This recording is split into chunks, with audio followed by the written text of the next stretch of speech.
Ladies and gentlemen, the President of the United States.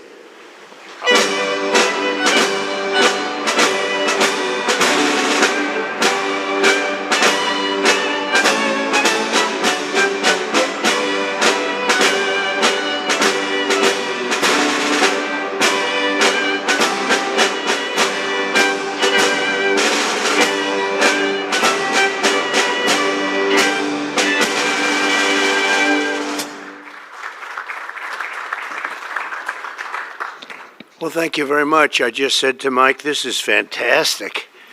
I didn't think we were going to see this coming for a while. Congratulations. This is a very, very important thing. Thank you very much, everybody. This is a very important thing we're going to be discussing. Please sit down. Thank you very much. This is good news indeed. People said it couldn't be done. You got it done. I just have to sign, right? That's very good. This is really something. And it has to do with the California Auto Regulation, CRA. It's been a disaster for this country. And I want to thank everybody for being here. We officially rescue the U.S. auto industry from destruction by terminating the California electric vehicle mandate once and for all.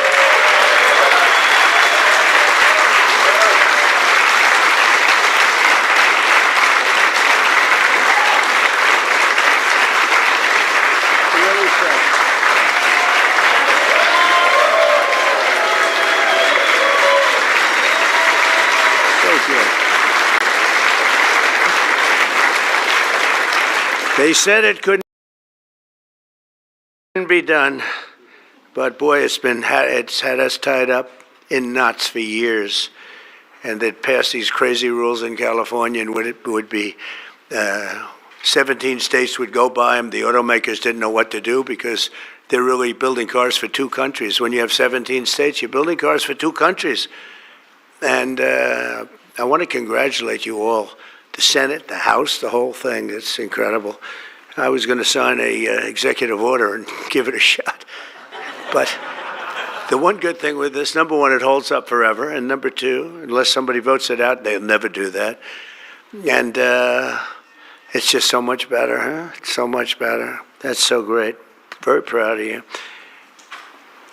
We're joined today by the great Speaker of the House. I think he's going to go down as a great Speaker of the House, too. I may be wrong. I may be wrong. Who knows?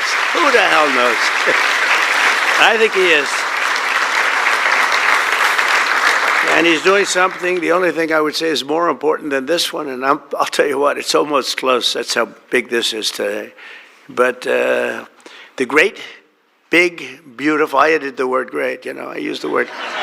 The great, big, beautiful bill. It's going to be one of the most, I said it this morning to a group, I think it's the most important, one of the most important pieces of legislation ever signed, ever approved. So it's going to be something very special. Thank you very much. Speaker of the House, Mike Johnson, thank you. Secretary Sean Duffy, and they had a problem in India today, and you're on that. Sean's doing a tremendous job. Secretary Chris Wright, everybody said you'd never be able to get him. He's the most talented man, they say, in the oil and gas industry. I'll let you know in about 2 years if that's true.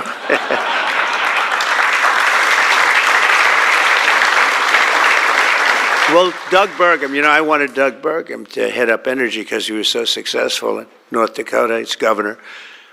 And he said, sir, there's one person who's much better than me. I said, who? They said, Chris Wright. I said, who the hell is Chris Wright? I had no idea. Now everyone knows Chris Wright. He's going to be more famous than me. But he said, there's a guy named Chris Wright, and if we could get him, he'd be better than I am, sir. And if you know Doug, Doug's not here, is he? If you knew Doug, he's always working someplace. But if you knew Doug, you'd know that he doesn't say that often. And he did. And Chris, you're doing great. But I don't like the oil prices have gone up just a little bit over the last few days. I was going to call it just really start screaming at you. Are we okay? Nothing wrong, right? It's going to keep going down a little bit, right? Because we have inflation under control perfectly. You probably saw the records. Everyone's on television saying, what's going on here? Trump is proven to be right. You know, all of these things. We've taken in $88 billion in tariffs in 2 months. $88 billion with no inflation. And if we're smart, there won't be. Now, we'd like to get this guy to lower interest rates because, you know, if he doesn't, we have to pay. We have a lot of short-term debt. Obama gave it to us originally, and Biden carried it on. They like short-term. I like long-term cheap debt. But a lot of the debt comes through because Biden, that's what, well, he didn't do it. I'm sure he didn't know anything about it. But somebody approved short-term debt. It's all over the place. And it comes due starting very soon. And if we would lower the interest rates by 1 point, we'd pay about 1 point less. That's $300 billion a year. Can you believe it? 1 point. If he'd lower it by 2 points, we'd pay $600 billion a year less. That's for years, 10 years, 12 years, whatever we make it. But we can't get this guy to do it.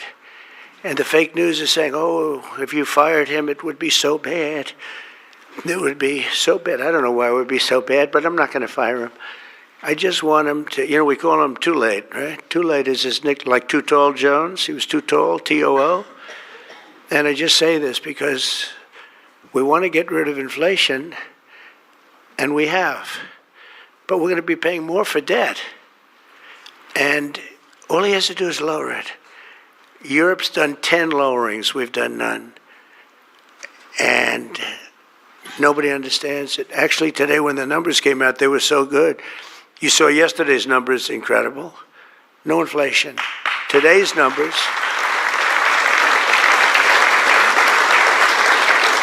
Today just came out, same thing, no inflation. They're all shocked. All these guys are watching from business, CNBC, and all of these different networks.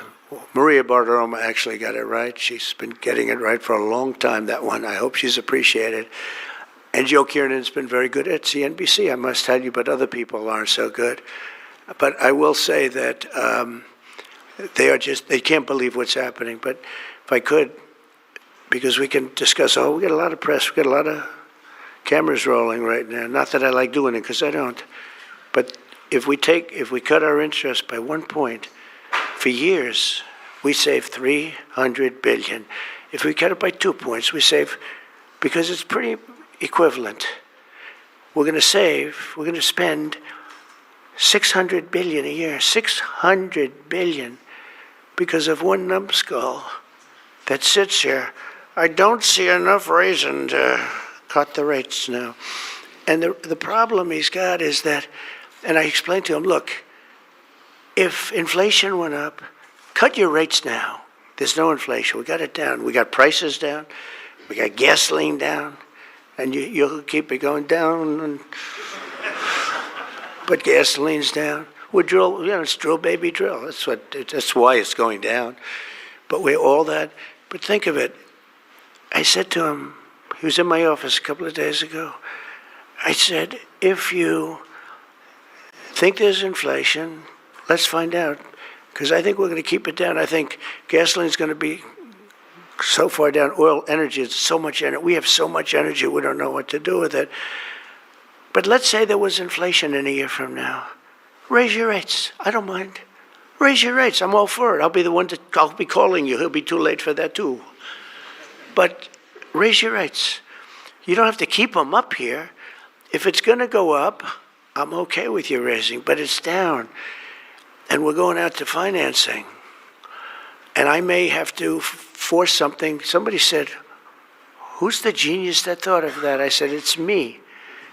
Unlike Biden, I stay awake at night thinking about how to save our country. He was much better at sleeping than me. He could sleep on a beach. He could sleep on a beach with cameras rolling. I can't do that. But I had an idea. I gave it. They said, this is really, we'll go short term for a year. Let this guy get out of office. Somebody will come in, cut it a couple of points, and we'll save ourselves $7, $8, maybe even $900 billion a year.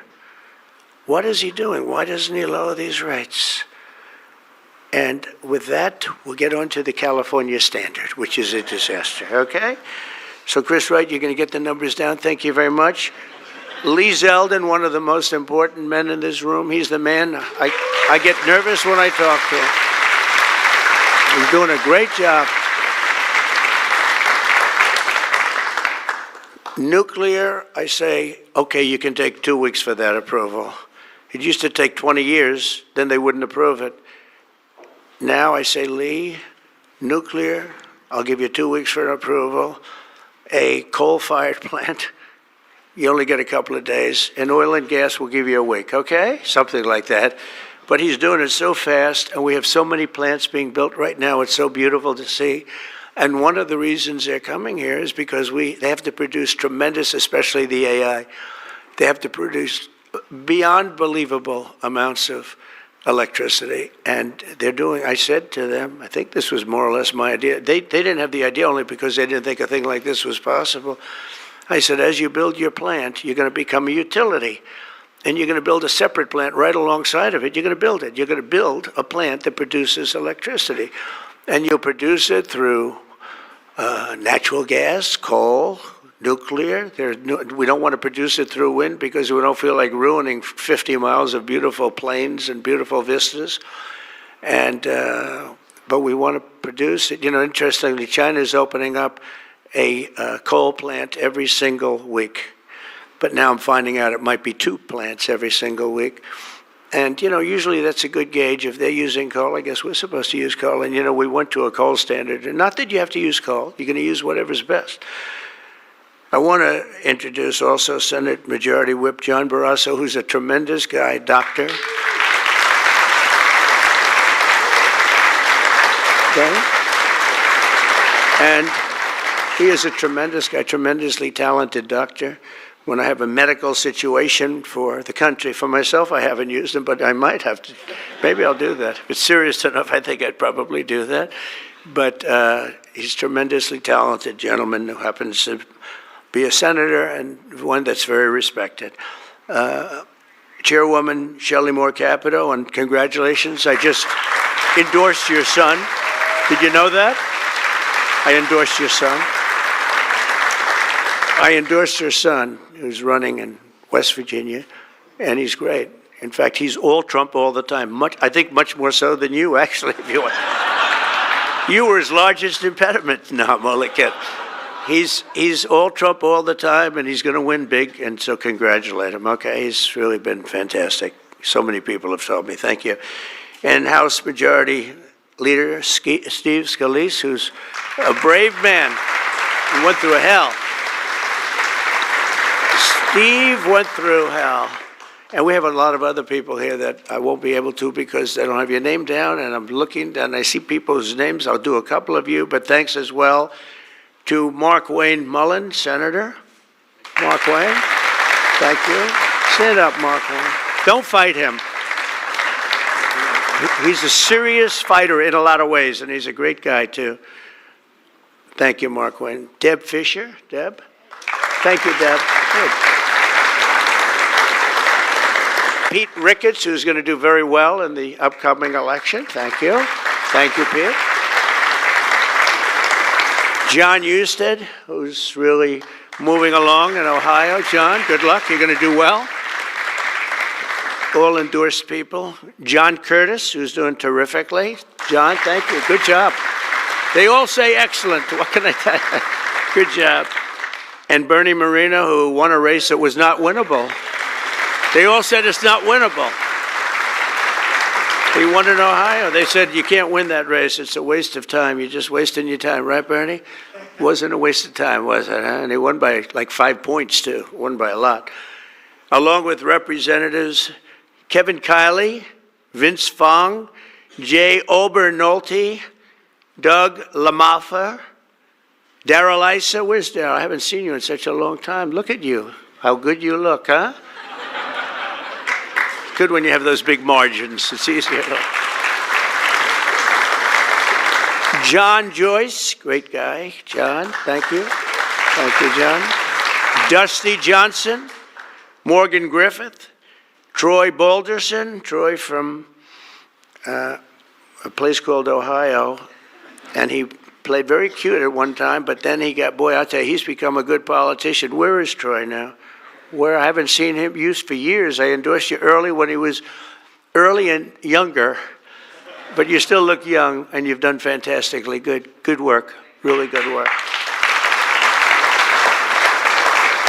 Claudia Tenney, New York. Claudia, thank you, Claudia. John James, I don't know. You know, he's running for governor, but I'm not sure I'm happy about that, John. Do we have somebody good to take your seat? Because otherwise we're not letting him run for governor. We can't. You have somebody good, right? Okay, as long as you like him, they'll win. Tracy Mann, Tracy, thank you very much. Thank you very much. Appreciate it. Michael Baumgartner. Michael. Thank you, Michael. Good job. David Rouser. Thank you. Glenn Grothman. Hi, Glenn. Thank you very much, Glenn. Brett Guthrie. Brett. Thank you, Brett. Rudy Yackham. Thank you. Thank you, Rudy. And I want to thank you all, and there's some additional people in the room, but we have to get back to this. Is like so big. This is a big one. Under the previous administration, I could go point after point, everything they did, open borders, men playing in women's sports, transgender for everybody, let's go transgender. What a group of people you had over there. They must have hated our country. Under the previous administration, the federal government gave left-wing radicals in California dictatorial powers to control the future of the entire car industry all over the country, all over the world, actually. Because they have to build a car. They can't build 19 different cars called the same thing. And really, it was all over the world what was happening. They approved Governor Gavin Newsom's ridiculous plan to impose a 100% ban on all new gas-powered cars within a very short period of time. Think of this. You couldn't buy any other car except an electric-powered car. And in California, they have blackouts and brownouts. They don't have enough electricity right now to do the job. And countrywide, you'd have to spend $4 trillion to build the firing plants, to be able to, they call them a lot of things, charging plants, firing plants. $4 trillion you'd have to spend. In the Midwest, they built 9 of them. 9 individual, it's like a pump, just like a pump, except instead of gas, electricity comes out. They built 8 of them. $9 billion they spent for 8 little hoses, $9 billion. Now, I'm sure they could have done it for about, 1/1000th of that, but even if they did, it's unaffordable. They approved Governor Gavin's ridiculous, it's so ridiculous. By the way, if I didn't bring the military in, Los Angeles would be burning down right now, be burning just like his damn houses burned down because he didn't have the water that he should have had. He had so much water. They have so much water. We had to send in the military to free up the water. And we did that right after the fires. We told them to do it in the first term. But just like that ridiculous plan, this is a plan to ban, think of it, a plan to ban 100, and they call it the 100% ban on all new gas-powered cars and abolish 75% of the gas-powered trucks. 75%. The trucking industry saw me. They said, sir, it doesn't work. Number one, the trucks are so heavy. They're 2.5 times heavier than a diesel-powered truck. So one of the big truckers owns 28,000 trucks, big company, tremendous company. And he said, I go out of business immediately. I'm not going to play games. I mean, he said, did you explain these things to the government officials? Like the truck weighs 2.5 times more than a regular truck, a gasoline-powered diesel. And he said, based on that, we have to rebuild every bridge in the United States of America because it wasn't designed to hold cars and trucks that heavy because the batteries are very heavy. They're, probably lead, but they have a lot of things in those batteries that weigh a lot. But it's 2.5 times. It's a simple number, 2.5 times. And if you want to do this, you have to spend trillions and trillions of dollars on rebuilding every bridge in the United States, and I guess throughout the world, because they do follow us. And the big rig buses and even cement trucks, they want to abolish certain categories of truck, but they want to go 75% of all of these trucks have to be abolished almost immediately. I mean, the time is just crazy. And they don't go far.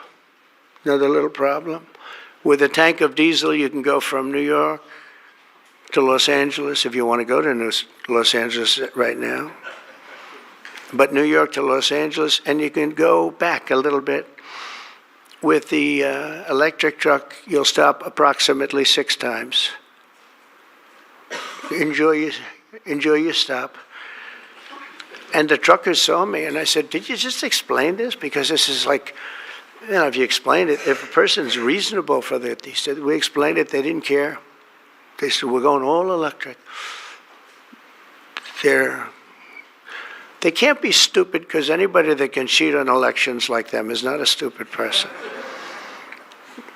But they must hate our country. But I said to this big trucker, he said, sir, I've been buying trucks my whole damn life. He's a rough guy, smart guy. He said, I got thousands of them. I've been buying them for 50 years. And every single year they got better. They got more efficient, they got bigger, they got stronger.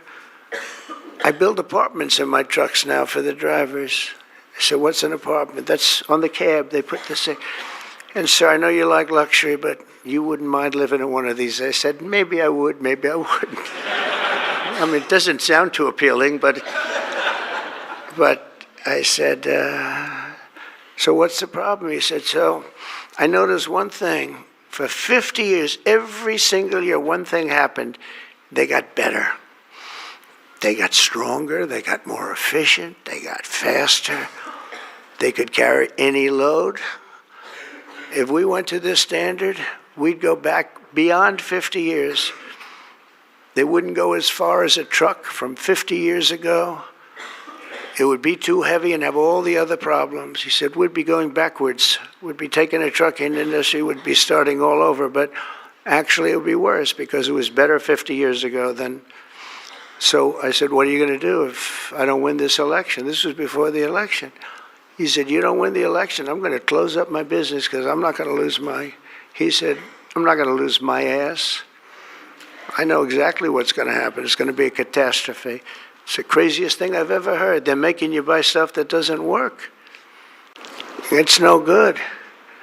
It doesn't work. And I'm all for electric. If you want to buy electric, you can buy electric. Cars are great. If you buy the right ones, cars are great. And you should be given the option, buy the electric car, buy a gasoline-powered car, buy a hybrid. Probably not hydrogen, because hydrogen has a tendency that when it blows up, you're gonzo. It's over. They find you 75 yards down the road, Where is he? Well, I think that's him, but I'm not sure. So, they said, we think we can solve the problem. I said, that's not good enough when they think. No, it sounds like it's quite severe. If it doesn't work, Steve, it'll work most of the time, but if it doesn't, it's over. It'll make your accident look like peanuts compared.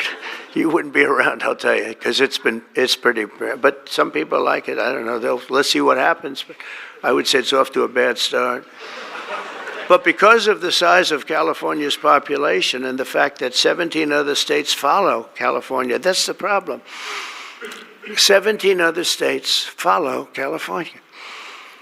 They have the most ridiculous laws I've ever seen for a lot of things. This is just cars, and trucks, and they have a lot of them for other things. But it's called the California Car Standards, and this horrible scheme would effectively abolish the internal combustion engine, which most people prefer. Like so far, I'd say about 90%. In fact, General Motors announced yesterday they're going to spend about $6 billion because of tariffs and maybe because of my election on November 5th. But because of tariffs, I think, more than anything. They're all coming back. They're coming back from other countries that took them 25, 30 years ago. They're all coming back.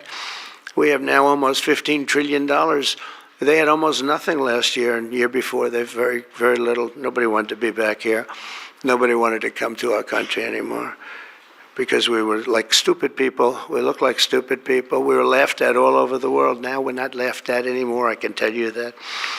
But they wanted to shatter our domestic supply chains and literally grind civilization to a halt. We would have gone so far back. It's hard to believe, actually.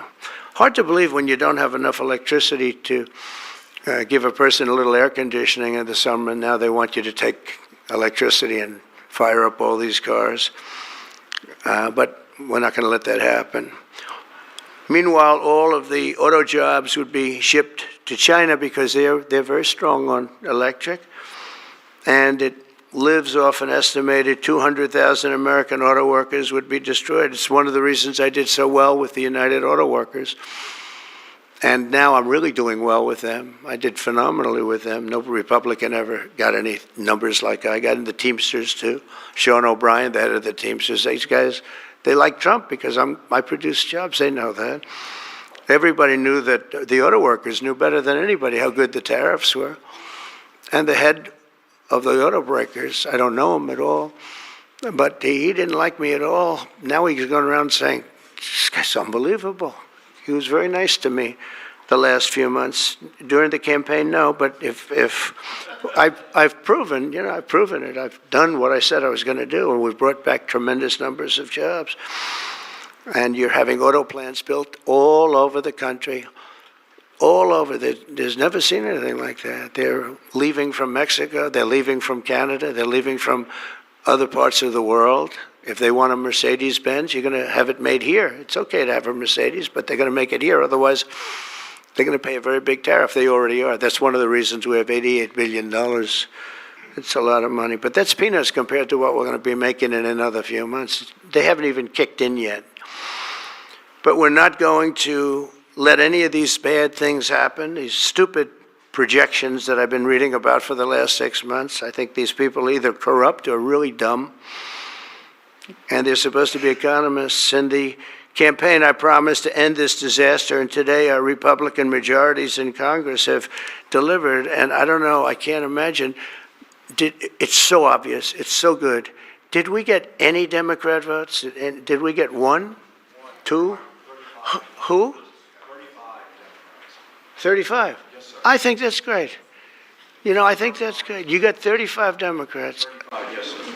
I think that's great. That, as far as I'm concerned, one in the Senate. On something that's so good. But who is the one? Michigan. Well, I shouldn't have asked. I congratulate her. I don't care. I think it's great. It's very interesting. Why did I ask that question, Mr. Speaker? But in a few moments, I'll sign 3 pieces of legislation that will kill, totally kill. You can't do anything about it. They can't take us to court. They can't do any of the things they can do with the executive orders. And it's permanent. I'll sign 3 pieces of legislation that will kill the California mandates forever, and they're never coming back. Now, the auto companies are the most happy because now they're going to be designing and building one auto. It will be much cheaper. It's a much less expensive. They were showing me, one of the most respected people was showing me that to save a little, like a half a glass of fuel, cost them thousands of dollars with new computers and stop it. The engine has to stop and then turn on and blah, blah, blah. And I said, does it work as well? No, it's terrible. It's terrible. And that's to save a little bit of fuel, this much fuel that Chris Wright can produce with one extra little oil well someplace, right? One little, a small one, a very small one. But think of it. Your cars are going to cost you $3,000, $4,000 less, and you're going to have what you want. And again, you can get any car you want. You can get electric. A lot of people love the electric. They like Tesla. So do I, in all fairness. I like Tesla. And I like others too, but I also like combustion engines. And there are reasons for a lot of things. When I was in Iowa, we had an unbelievable victory, if you remember. Remember? That was nice. You won by like so much, nobody even talked about anything else. But that was a great victory. But it was unbelievably cold that night. And I was going to watch my victory in the area where I was going to make a speech. And the whole place was littered with cars. I said, what happened? They were electric cars, and they don't work in cold. I said, I didn't know that. And they don't work in extreme heat either. Other than that, they're wonderful. But if you're in a cold climate, how do you do that? But they're electric cars, and I noticed that, and then I didn't pay much attention because we won by about 65 points. So I was more interested in that. But I do remember that scene. I said, what the hell is going on over here? This historic action will also help us reduce inflation and bring down the price of automobiles and electricity very, very substantially. We're building massive electricity right now. It's already started because of that guy right there, Lee Zeldin. By far the most important man in the room, Mr. Speaker. Stand up, Lee.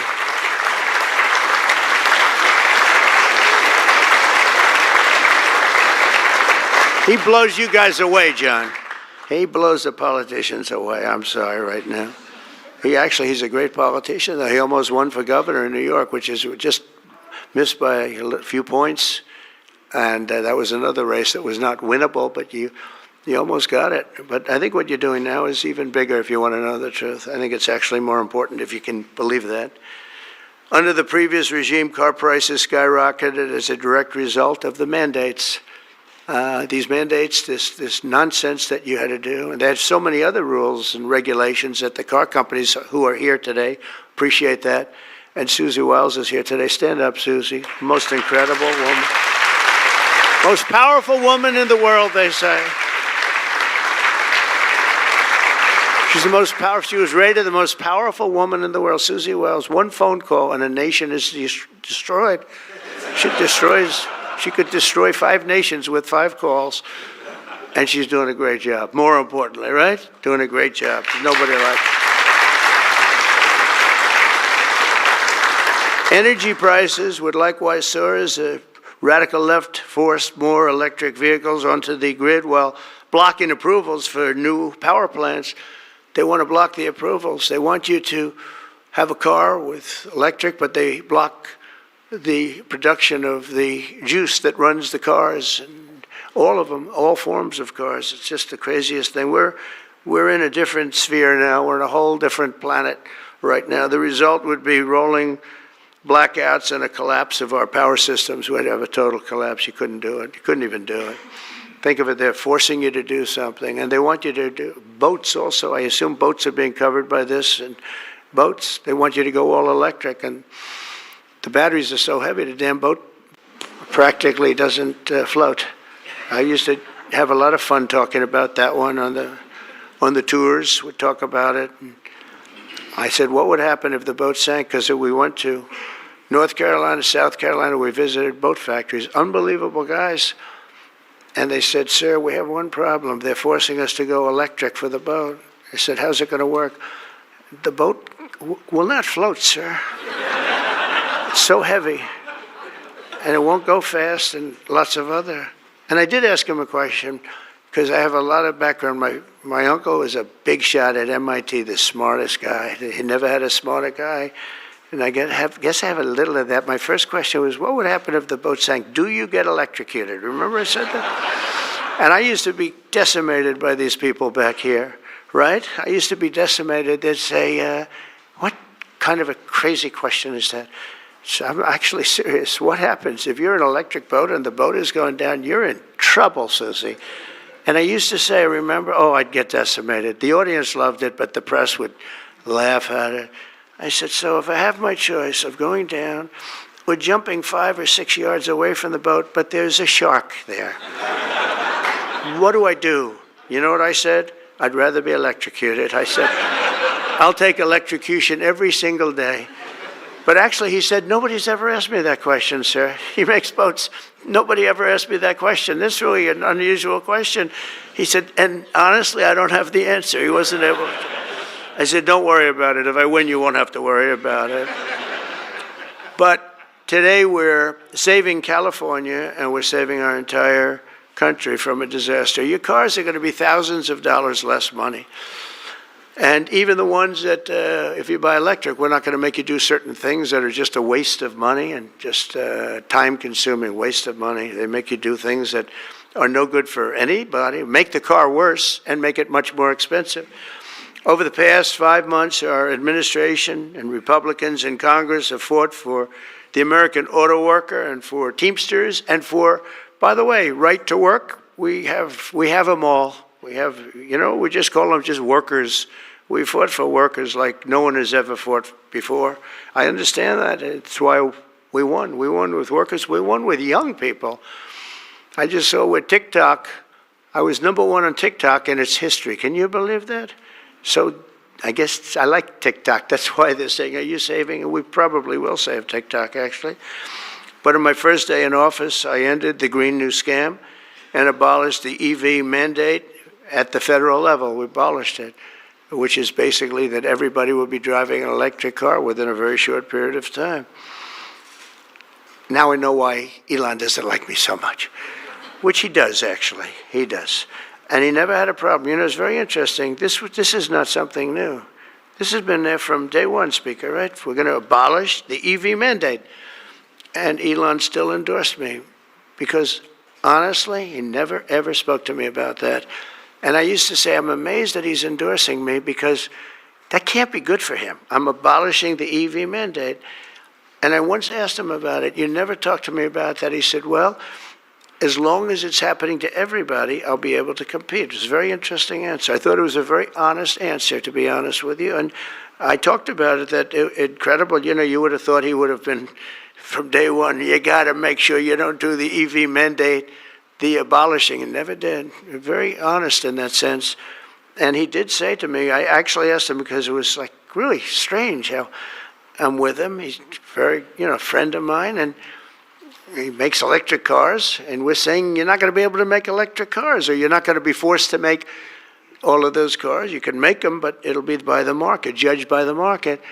And that's what he said. He said, as long as I'm on the same plane as everybody else, we're going to do good. We make a better product. I said, that's very cool. It's very cool. That was my answer. After that, he got a little bit strange, but I don't know why, over much smaller things than that. As part of the One Big Beautiful Bill, we'll also further slash the funding for the Green New Scam. As you know, it's the greatest scam in history, saving American taxpayers hundreds of billions of dollars. The windmills are killing our country, by the way. The fields are littered with them, junk. They're littered with them. And they get older, and they get rusty, and they get bad, and they get... This is other countries also. It's the greatest scam in history. It's the most expensive energy you can buy. They're ugly. A friend of mine comes from Minnesota. He's been in New York. He hit it big. He's a very successful guy, actually. And he wanted to go back, see his mother who's not well. And he went back to Minnesota. Hasn't been back there in 20 years. And he said, it's unbelievable what happened. He said, I'm driving down a highway and up a certain road, and the most beautiful fields. I remember them so well, and I was so looking forward to seeing them again. And I looked at them, and they had windmills all over them. These horrible, horrible structures. He's a very smart guy, this guy. He said these ugly, horrible things. And he said it was so bad I actually drove back to see it because I couldn't believe it. Before I even got to my mother, I drove back. I said, how much do you like your mother? But no, it hurt him to see it. He said, I looked at this field that was one of the most beautiful places in my own mind and imagination that I've ever seen. And I said, it's littered with this garbage. It looked like a junkyard, he said. And some, then you get different manufacturers, and they don't look alike. And they're not painted alike, different colors. You have, even if they're white, one's a beigey white, one's a darker white, one's a lighter white. And then they start to rust after 4 or 5 years. And then they start to wear out, and nobody takes them because you're not allowed to bury the propellers, the props, right? You can't bury the props for some reason. I don't know why, but they say that you can't bury a certain type of fiber, and if it goes in the ground, we're all going to die. It's what bullshit this is, okay? They can't bury. So what they do is they leave them up. If you go to Palm Springs, California, take a look. You go into this beautiful community. Before you go, it's like you're riding through a junkyard. Windmills all over the place. Tall ones, short ones, dead ones. They're all dead. Some are hanging over by a thread. They never take them down. They just leave them there, and they start to rust. It's one of the greatest scams, and it's also the most expensive energy. And the environmentalists say, oh, we love wind. It sounds so good, but it's a horrible thing. Environmentally, it's a horrible thing. I say that to you. It's wind, and we are going to have virtually no, one mandate we have, we're going to natural gas, nuclear. Nuclear, we just had a big signing with nuclear, making it easier, safer, and better. It's really, I would say, probably more than any other form of energy that's come about. It's been amazing what's been done. It's very safe, very good, and very inexpensive. But we're not going to let windmills get built because we're not going to destroy our country any further than it's already been destroyed. You go and look at these beautiful plains and valleys, and they're loaded up with this garbage that gets worse and worse looking with time. It starts when the rust comes. 4.5 years it starts to rust. And it's very expensive to paint them.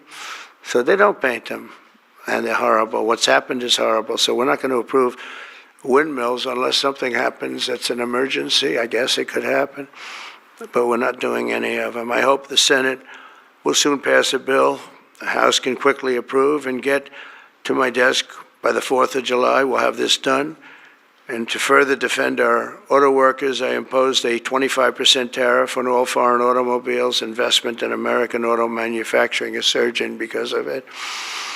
They have Mercedes all over. They pay 25% if they don't make the car in the United States. And because of that, and this could have been done long before Trump, this could have been done by any one of the presidents. I did it with China. The reason you don't have Chinese cars here is because I imposed it my last term. I actually asked the question, I said, do we have any Chinese cars here? No, why? Because you imposed a 25 or 27.5% tariff on Chinese cars. So they're not coming here, but they are going to Europe all over the place. But I love China. We just made a deal, and I respect President Xi a lot. And we made a deal that's good for both countries. The deal we made with China, good for both countries. Going to be a lot of money made, and it's going to ultimately open up China, which is the ultimate thing. And I'm going to be working with President Xi. We had a long talk about it.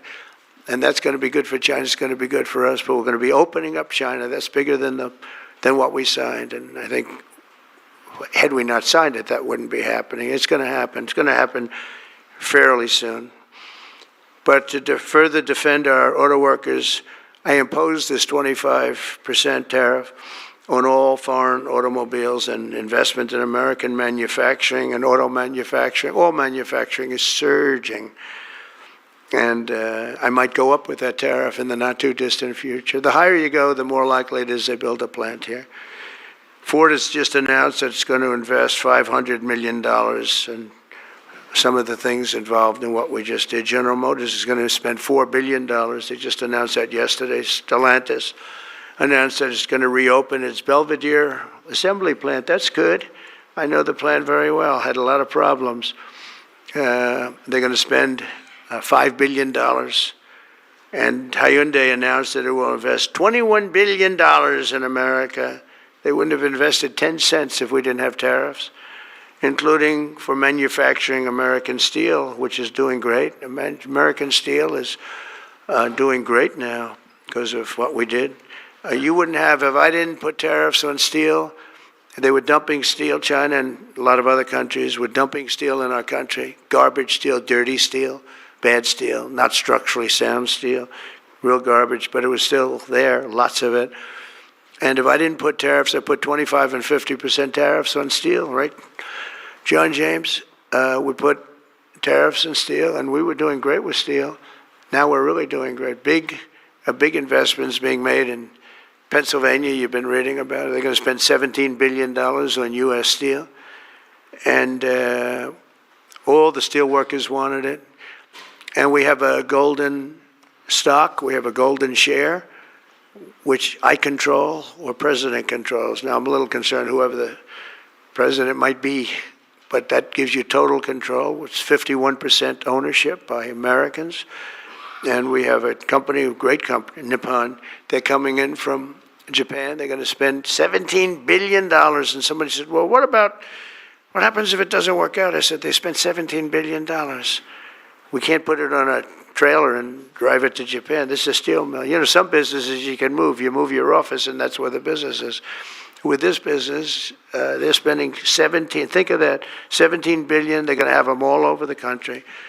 I want to introduce several of the great Americans representing the millions of people whose livelihoods we're saving with today's action. I just can't tell you how incredible this action is, because nobody thought. This was one that I wasn't so, I would have rather had it than almost anything, but I was told by everybody, except that guy right there, that you couldn't get it.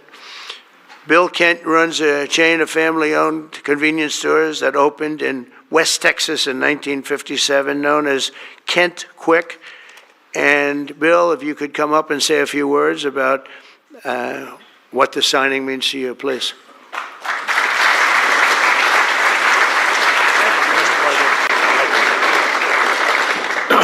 Wow, you're probably wondering why I've called you all here today, right? What a great day.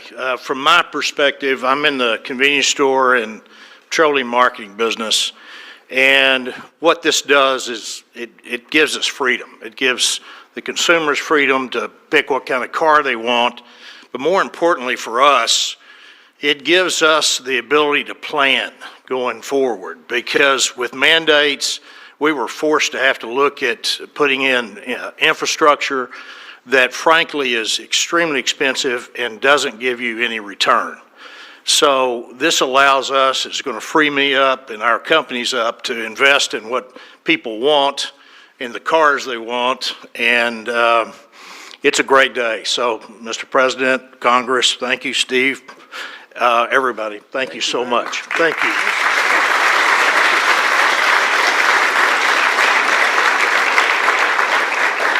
And a friend of mine for a long time is John Hess. He's one of the top CEOs in the country, and he's now the CEO of Hess Corporation, one of the biggest oil producers, and he's a fantastic person with great knowledge of the subject matter. Can you say a few words, John? I see you in the audience. Come on, thanks.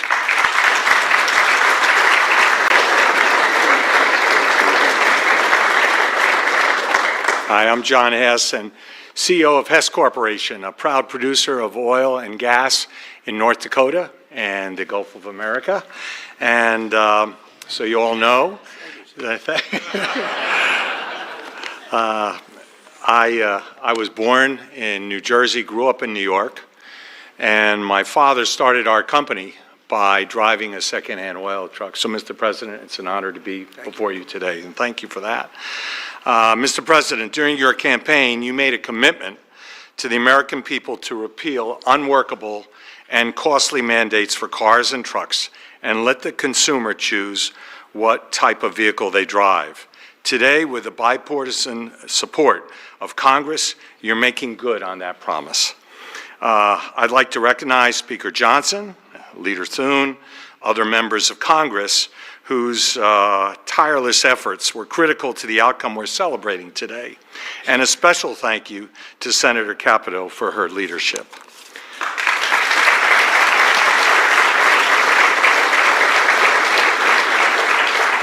This announcement today is about consumer choice and affordability for American families. It's also about making our country auto industry more competitive, Mr. President, and you said that very eloquently. As you know, Mr. President, one-size-fits-all policies like those adopted in California do not work. America, in every state, every American should be able to choose what they want to drive, not the government. We as a country would be basically leaning into our competitive advantage with this repeal on oil and gas. Oil and gas are a strategic industry for our country, underpinning energy dominance, economic prosperity, and national security. We are truly energy independent. So, Mr. President, on behalf of Hess Corporation, on behalf of the oil and gas industry, and every family across our country, thank you for your courageous leadership and your commitment to consumer choice and energy affordability. Thank you very much.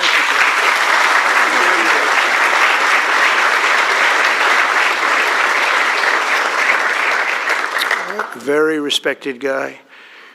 The California EV mandates would also have devastated our nation's incredible truck drivers and the trucking industry, and I gave you a little bit of a rundown on that. But a diesel-powered semi-truck can drive from Reno, Nevada, I'll give you some other locations, Nevada to Los Angeles, California, and back on a single tank of diesel oil, diesel fuel, but the same exact journey would require an electric truck driver to stop also 6 times at recharging stations, adding an estimated 9 hours to the trip. I don't know too much about the trucking industry, but this is not sounding good.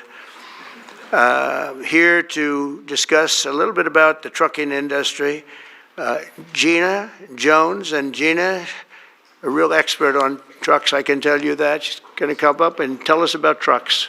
Thank you, Gina. Thank you, Gina.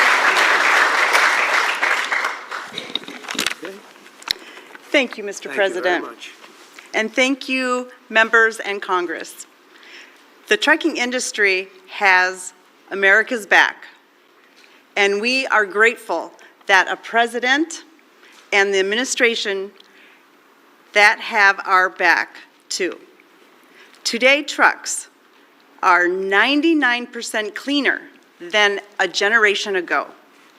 We need great partners in government to continue that process. We cannot allow one state's regulations to disrupt our entire nation's supply chain. Allowing California to do so would have negativity impacted the hundreds and thousands of truck drivers who deliver critical goods across the country each and every day.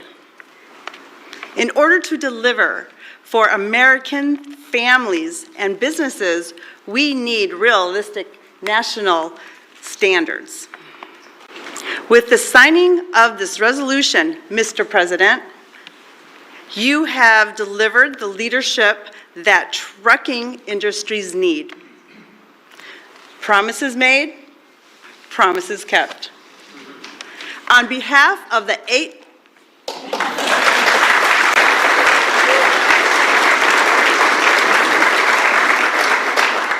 8.5 million Americans who work throughout the trucking industry, I thank you. Thank you very much. Great job. So just to wrap it up, I say under the Trump administration, we will restore the full strength, might, and glory of the American auto and trucking industry. We'll protect our truck drivers, auto workers, small business people, and manufacturers all over our country, and actually all over the world, and that's okay too. They'll be doing a product that works, a product that's much more efficient, that's better, it's much better, less expensive, and we'll put affordable energy and affordable car ownership back on the center of the American dream as we make America great again, and that's what's happening. We're making America great. You know, when I went over to Saudi Arabia, Qatar, UAE, just a couple of weeks ago, the leaders of those countries, and they're very smart people, they said, you know, you've made in a short period of time America the hottest nation in the world. It's the hottest, you're the only one we talk about now. And 6 months ago, it was a laughingstock. They said that to me, those words, it was a laughingstock, and it was an absolute laughingstock. We've got the hottest nation right now in the whole world, and the numbers are reflecting it too. So I just think it's great. And what I'll do is I'll sign this, then we can take a couple of questions if you want.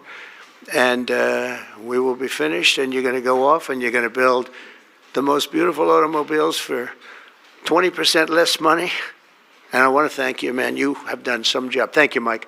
Thank you, everybody. You guys want to come up here?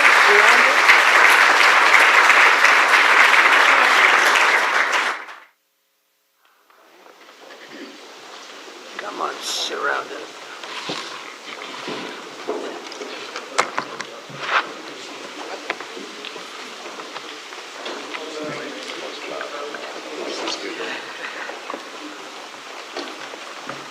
Okay, we're going to sign 3 bills that do everything I just said. No auto pens allowed.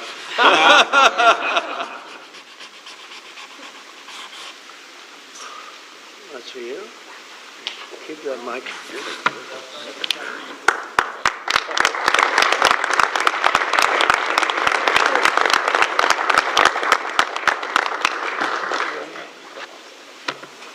You know, that pen was so good, give it back to me. I'll take it. Here, you That was a go good back. one. No, I'll That's a great sign one. all 3 of them, because Yeah. you never know what you get with the new one.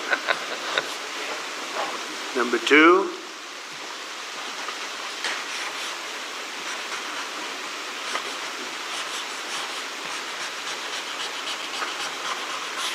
Very steady hand. It's very important. Very steady.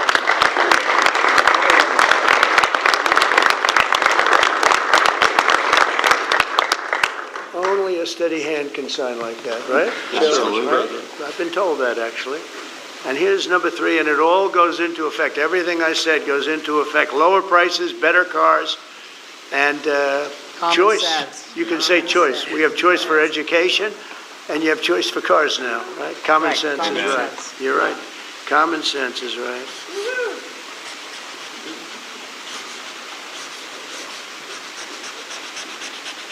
Okay, now I can give you the pen. And I'll give you these. Shelley?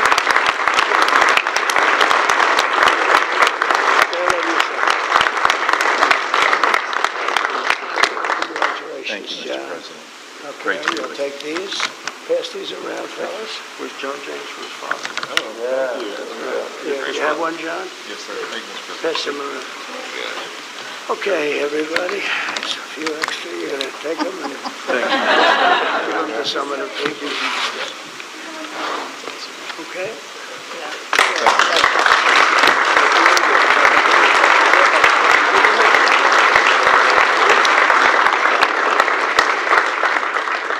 Go ahead, please.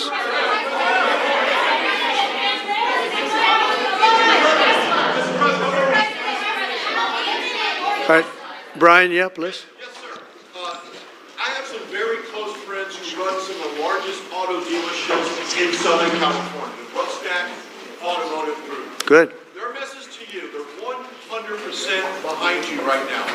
They know they're going through some soft sales period. It's true. They're in it for the long haul. What's your message to thousands of auto dealerships across this country that are kind of navigating through this tariff? Yeah, they're going to do better than ever before. They're going to sell cars in America at levels that they've never even thought of before.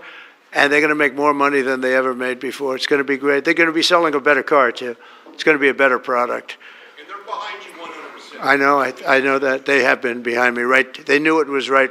They've been asking for this for 25, 30 years, in all fairness. No, they're very happy. I told you the Auto Workers Union, we got tremendous votes. But they like me today even better than they did on Election Day on November 5th, because they see the results now. They're all happening. And yeah, and they have plants moving in, Brian. A lot of plants are moving in. Thank you very much for that question. Yeah. Was Governor Gavin Newsom trying to kill the auto industry then? Oh, he was killing the auto industry. I don't think he knew it. I think he's a guy who, he's just got a faulty thought process. You look at that train, the train is the most, I've seen people, stupid people with cost overruns for years. I've watched where something would cost twice as much or 3 times. But this thing is costing 20 times more. It's the most incredible disaster I've ever seen. That's one. The cars are just as bad. Everything's bad. And now you have this situation. So his own sheriff, who's a good man, by the way, said 2 days ago or 3 days ago that we could not have done this without the military. They were going to take over this whole, they couldn't have done it. Now today they got him to change his tune. He said, oh, I think we could have handled it. It's so sad. He was so honest. I was using his quote all over the place, and they got him to change. But he knows. Los Angeles would be right now burning to the ground, just like the houses burned to the ground.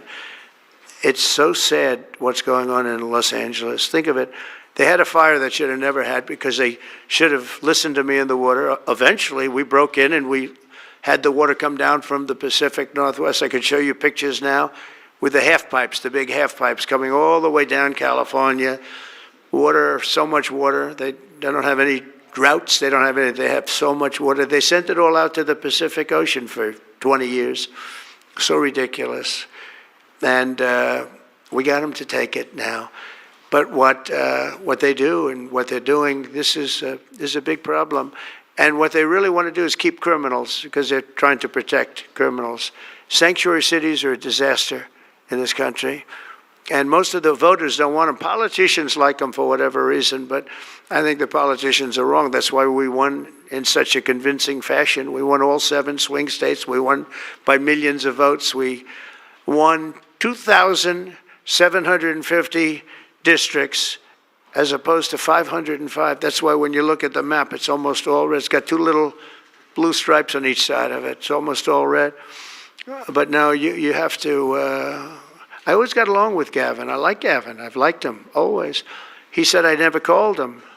They asked him a question on Fox, I guess. I never spoke to him. He doesn't remember the call. He doesn't remember. I never spoke. And then I produced a phone call. I had it. It took me about 2 minutes. I said, well, here's the call. It lasted 16 minutes and 4 seconds. And it was at 12:30 in the evening. I actually made a call, didn't pick up. I called him a second time, and he picked up. And I told him, I said, you have to get your ass in gear because you're going to have a problem there. And he would have. If we didn't bring the military in, you would have right now something. And I went through it because I follow the rules 100%. And I watched in Minnesota where you have the man who ran for vice president of the United States. Fortunately, he was a disaster. But he wouldn't call in the National Guard. And I eventually called in the National Guard, but it was seven days late. I said, I'll never do that again. I'm never going to, if I see problems brewing, if they're not going to do the problem, I'm not going to wait 2 weeks. Because that city, Minneapolis, burned down. If you remember the CNN anchor, he was standing there saying, yes, this is a peaceful rally. And behind him, the entire city was on fire. It looked like World War II. And I appreciate the question. Please. Sir, Mr. President, thank you very much. Thank you. First, the terrible, horrific plane crash in India today. I'm sure you saw the news on TV. Your reaction to that first, and will you speak to Prime Minister Modi? The plane crash was terrible. I've already told them anything we can do. It's a big country, a strong country. They'll handle it, I'm sure. But I let them know that anything we can do, we'll be over there immediately. But it was a horrific crash. It looks like most are gone. They actually maybe have a couple survivors, which is just heard. But that was a horrible crash. Nobody knows. Nobody has any idea what it might be. I gave him a couple of pointers. I said, maybe you'll look at this or that. We saw the plane. It looked like it was flying pretty well. It didn't look like there was an explosion. It just looked like the engines maybe lost power. But boy, that is a terrible crash. It's one of the worst in aviation history. Yeah, second. How confident are you, sir, that conflict with Iran can be avoided? Well, I'd love to avoid the conflict. Iran's going to have to negotiate a little bit tougher, meaning they're going to have to give us some things that they're not willing to give us right now. I'm the last person. I've kept us out of wars. We defeated ISIS completely, 100%, and I haven't had it's peace through strength. I believe in peace through strength. We have the greatest military in the world. I rebuilt the military, as you remember, for 4 years. I rebuilt the military, and then we gave a chunk of it away, but it was still peanuts. It was a lot, but it was peanuts compared to what we rebuilt. Gave it to Afghanistan, one of the most embarrassing moments in the history of our country with the whole withdrawal, the way they withdrew.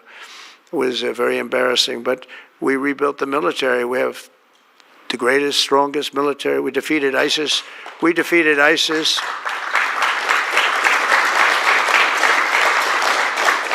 We defeated ISIS in 4 weeks. It was told to be 5 years. It was going to take 5 years, anywhere from 4 to 5 years. We did it in 4 weeks, with, by the way, headed by the general who's now the head of the Joint Chiefs of Staff. That's why he's there. He said it would take 4 weeks, and he did it in 4 weeks. He did actually a little bit faster. So we have a great country, and we're going to keep it that way. And when it comes to Los Angeles or other cities, if we see other cities are gearing up, and these people are agitators, they're paid, they're professionals, they're insurrectionists, they're troublemakers, they're all of those things. But I believe they're paid, and we're going to find out through Pam Bondi and her great staff, her great people at Justice, who they are. And Mike, I think you're doing some investigations in that in Congress, but we're going to find out who they are, because they're really, I think what they're doing is unbelievably illegal. Just one thing, so they took the bricks away from people. They're walking in with satchels of bricks. Now, why do you have bricks? You have bricks because you throw bricks. They're very potent. If they hit you, they kill you. And they took them away. The military took them away. They saw him, what the hell is this? The guy could hardly carry me. Many bricks. He's a strong guy, couldn't carry him. And they saw that, and they took him away. Then they found others with bricks.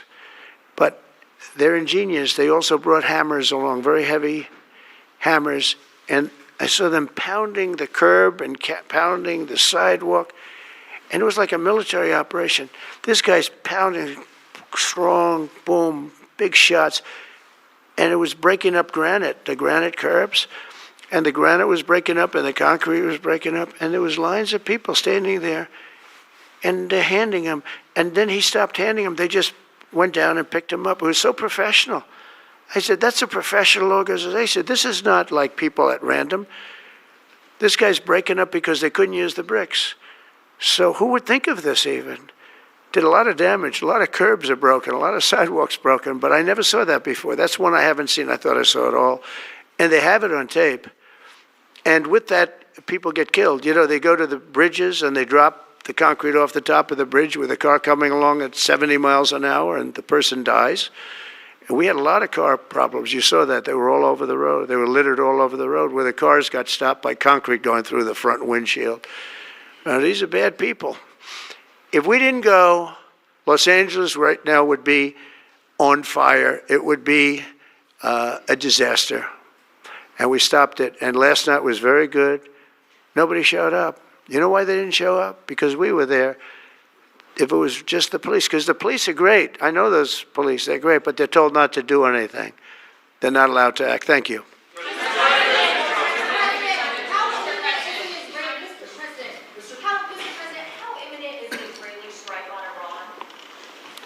Well, I don't want to say imminent, but it looks like it's something that could very well happen. Look, it's very simple, not complicated. Iran cannot have a nuclear weapon. Other than that, I want them to be successful. I want them to be tremendous. We'll help them be successful. We'll trade with them. We'll do whatever is necessary. You know, I stopped a war between India and Pakistan. And I stopped it with trade. I don't think I've ever seen a story written about it, but it was pretty cool. They were getting ready. Pakistan was their turn to hit, and eventually they're going to go nuclear. And I stopped it. I called each. I respect each leader greatly. I know them. And I spoke to them, and I talked about trade. I said, but you're not trading with us if you're going to go to war, if you're going to start throwing nuclear weapons around. And I said it to both of them, and they were both unbelievable, actually. They understood it exactly. They stopped. I stopped that war with phone calls and trade. And India's here right now negotiating a trade deal, and Pakistan's coming, I think, next week. And I'm very proud of that. Nobody died. The nuclear weapons, they each have very severe, very substantial numbers of nuclear weapons. And I think we should get some credit for that. You know, the whole Republican Party should, because that's their mindset. Please. Yes, ma'am. What?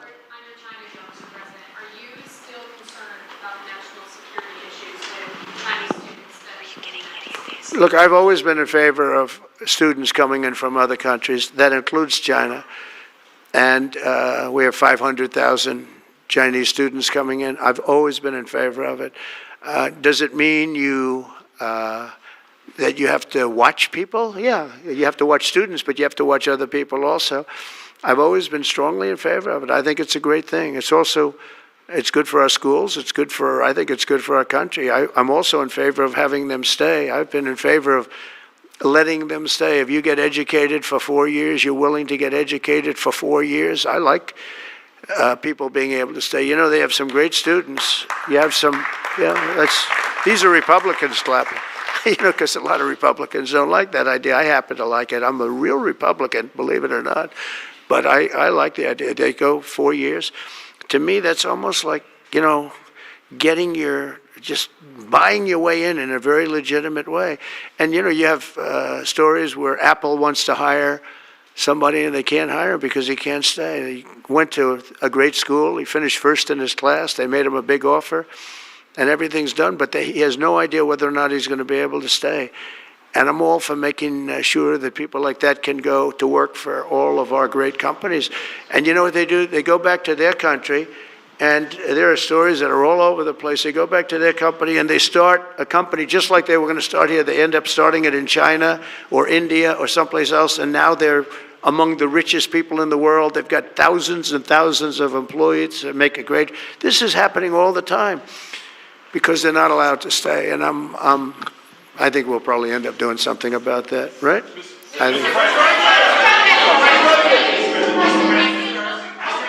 Yeah, go ahead. You in the blue, please, light blue. Thank you, Mr. President. How close are you to step back on between Ukraine and Russia? We see a very bad escalation. Are you going to leave it in the hands of the Europeans? I'm very close to the situation. I'm very disappointed in Russia. But I'm disappointed in Ukraine also, because I think deals could have been made.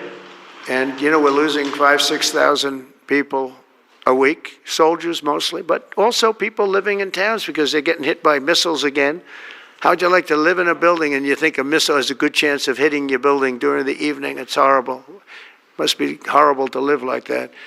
But, I mean, we'll get it, but it's, I'm disappointed that it's not done. We did great with India and Pakistan. We did very good with Israel. I thought, look, October 7th was a disaster. People forget, you know, they like to forget. That was a horrible thing. But, you know, none of these things would have happened if I were president. If I were president, none of it would have happened. You wouldn't have the Israel problem. Iran was broke. They had no money. We had big sanctions on them. Biden immediately let them get rich, $300 billion they have right now.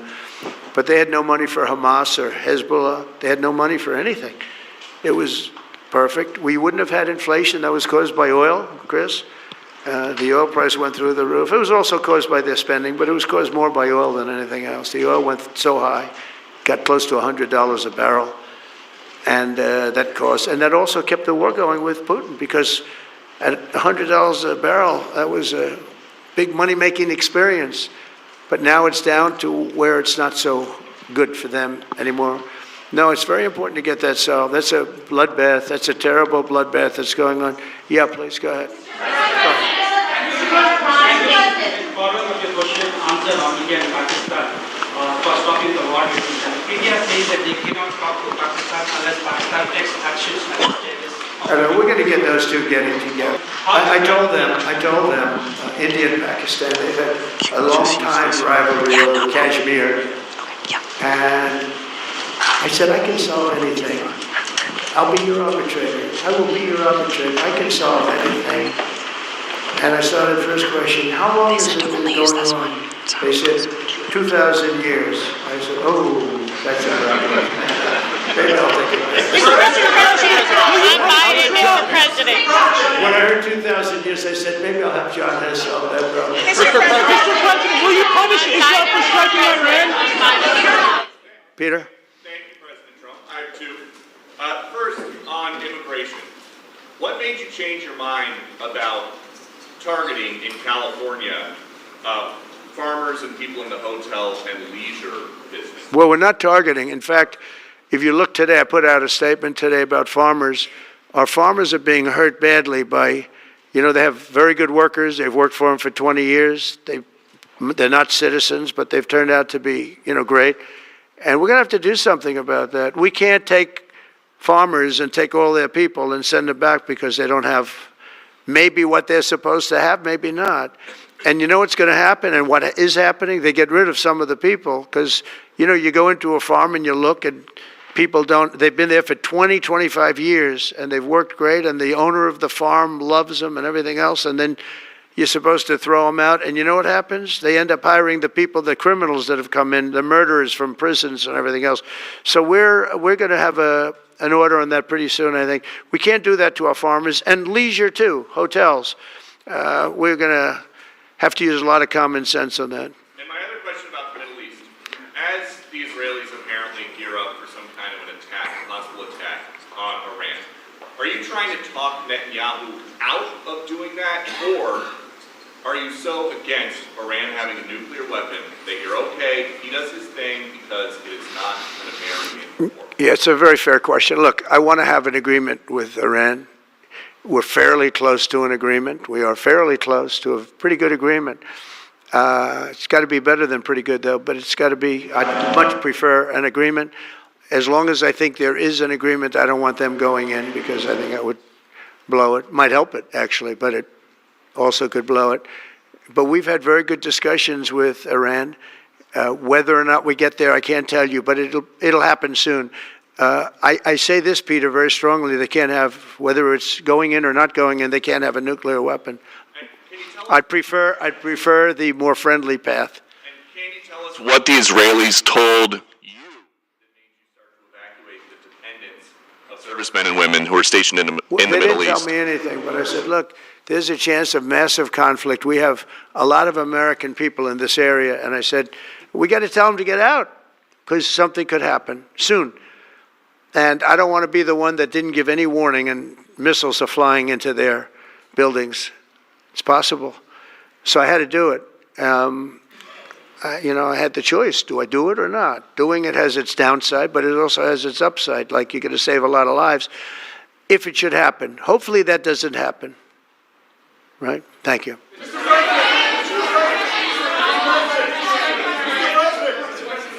Mr. President, for Americans that are coming to Washington on Saturday for the military parade, It's going to be a great day. what would you like folks to take away from that day? What would you hope that they would remember? And also, Mr. How great our country is, and how strong our military is. We have the strongest military in the world. It's very interesting. 3 weeks ago, it was the end of world anniversary, end of World War II, and I called France, and Macron, who's a good man, I said, "What are you doing?" He goes, "We're celebrating World War II, our victory." I said, "Your victory? Your victory? Tell me about that." And then I called somebody else, and I happened to speak to President Putin at the time. Now, in all fairness to him, he lost 51 million people, and he did fight. Russia fought. Sort of interesting, isn't it? He fought with us in World War II, and everybody hates him. And Germany and Japan, they're fine. Someday somebody will explain that, but I like Germany and Japan too. But Putin is a little confused by that, He said, we lost 51 million people, and we were your ally. And now everybody hates Russia, and they love Germany and Japan. I said, let's explain that sometime, okay? But it's a strange world. But I will say this, look, I want them to go away saying how great our country is and how great our military is. And I was making all these calls. For some reason, I spoke to like 4 different places. Sir, are you celebrating? And I said, we won World War II and World War I, right? We won them. And yet we're the only country that doesn't celebrate. Everybody's celebrating except us. And I said, we should celebrate too. Several No Kings protests planned across the country on Saturday as well. What are your thoughts on those? What do they call it? No Kings? No Kings. I don't feel like a king. I have to go through hell to get stuff approved. A king would say, I'm not going to get this. A king would have never had the California mandate to even be talking to him. He wouldn't have to call up Mike Johnson and Thune and say, fellas, you got to pull this off, and after years we get it done. No, we're not a king. We're not a king at all. Thank you very much. Go ahead, yeah, go ahead. Sir, Go ahead. Mr. President, sir, you made a lengthy posting today on Truth Social about Senator Rand Paul. Do you expect to see him at the picnic tonight, sir? I do. I look forward to seeing him, actually. I like him. He's the hardest vote in the history of the U.S. Senate to get. Probably won't get him, but he's a very tough vote. I mean, he's a very tough vote. He's always been a friend of mine. You know, I endorsed him and got him elected. I got him elected twice. But I don't think he understands how great this bill is. This is a great bill. No tax on tips, no tax on, you know, the Social Security payments. It's unbelievable what happens. No tax on overtime. You work overtime, no more tax. It's so, those are big, but they're minor compared to the big things. Taxes reduced. And let's look at the other side. If it doesn't get approved, a 68% tax increase, 68%, including the fact that the Trump tax cuts kick in. But it's a 68% tax increase and many other bad things. I don't even want to, some of them are so bad I don't even want to talk about them. I think it's one of the greatest bills we'll ever pass in this country, and I think that Leader Thune and this gentleman right here, what he's gone through on this with, you know, we started off with a majority of 1, now I guess we have 7, so it's like easier, but it's really sort of 3. It's 7, but it really equates to 3, right? And we have great support. I mean, I can't tell you, I can't guarantee, but when you have a majority of essentially 3, where you can't lose anything more than 3 votes, and you get it passed, that's pretty amazing. And I think it's going to haunt the Democrats because most of the bill is common sense. It's tax cuts, it's border wall funding, it's military funding properly spent. It's all things that are like common sense. They're all good. There's nothing tricky about it. It's basic stuff. And we don't intend on getting one, think of it, not one Democrat vote in the House. Mike, not one. Maybe somebody will come along. I don't know how they can run for office. So many different things. We're gonna, very important, Medicare and Medicaid are gonna be strengthened, not hurt. You know, they're using fake narrative. Oh, no, they're going to be strengthened. We're going to strengthen them. They're going to destroy them because under their policies, Medicare and Medicaid go away. Social Security under them is going to be devastated. With us, it's going to be kept, but much stronger than before. And very interestingly, I saw this and I proved it because for 4 years, I never hurt Medicare, Medicaid, or Social Security. I've already been there. But they're going to destroy Medicare, Medicaid, and Social Security. They're going to wipe them out, in my opinion, because their policies are so bad, the country will have no money to pay for them. We're going to make them stronger than ever before. Thank you very much, everybody.